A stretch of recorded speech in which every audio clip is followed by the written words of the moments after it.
ही शहरात आपण पाहिलं, पालकमंत्री स्वर्गीय दादा होते, त्यांच्यावर विश्वास ठेवून शहरातल्या जनतेने जो कौल दिला आणि त्याला पाठबळ आणि सपोर्टसुद्धा दुसरा जो राष्ट्रवादी पवार साहेबांचा गट आहे यांनीसुद्धा दिला.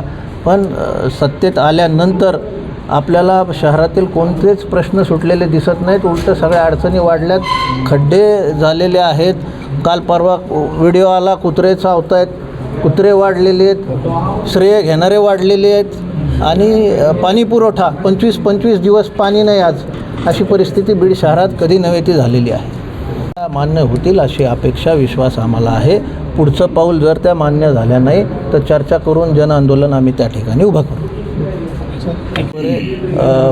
NDAचा घटक म्हणून याच्याकडं पक्षश्रेष्ठींनी लक्ष देण्याची गरज आहे. या राज्यात महायुतीचं सरकार हो नक्कीच. आता दादांचा कामाचा आवाका हा काही इतर कुणाला तेवढ्या लेवलला काम करता येईल याची अपेक्षा ठेवणंसुद्धा मला वाटतं चुकीचं असेल. पण येणाऱ्या काळात चांगल्या कामासाठी नक्कीच आम्ही एक घटक पक्ष सत्ताधारी NDAचा असल्यामुळे नक्कीच आम्ही चांगल्या कामाला सपोर्ट करू. पण नुसतंच श्रेय घ्यायचं काम काहीच करायचं नाही तर तिथं टीका करण्यासाठी सुद्धा आम्ही पुढं नाही. तुमच्या मागण्या आता बीड शहरात आपण पाहिलं तर अनेक लोक येऊन अतिक्रमणं करतात. ते फिजिकल असतील किंवा राजकीय अतिक्रमणं असतील आणि यातून हा श्रेयवाद हा घेतला जातो आहे. पण हे दोघं मिळून सत्तेत तिथं आहेत, एकमेकाला सपोर्ट त्यांनी केलेला आहे.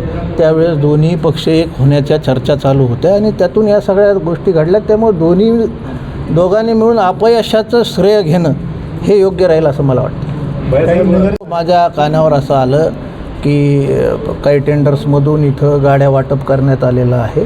याचं माहिती आपल्यापर्यंतसुद्धा आलेली आहे. तर प्रसारमाध्यमांनीसुद्धा त्याच्यात खोलात जावं असं मला वाटतं. जनतेचे हाल होत आहेत, खड्डे आहेत, तापतं ऊन आहे, पाणी पुरवठा होत नाही, शहरात मोकाट कुत्रे वाढलेत आणि अशा वेळेस हे नगरसेवक सत्ताधारी स्कुट्यावर फिरत असतील तर हे कुठून आणल्या, काय झालं याची चौकशी होणं गरजेचं आहे.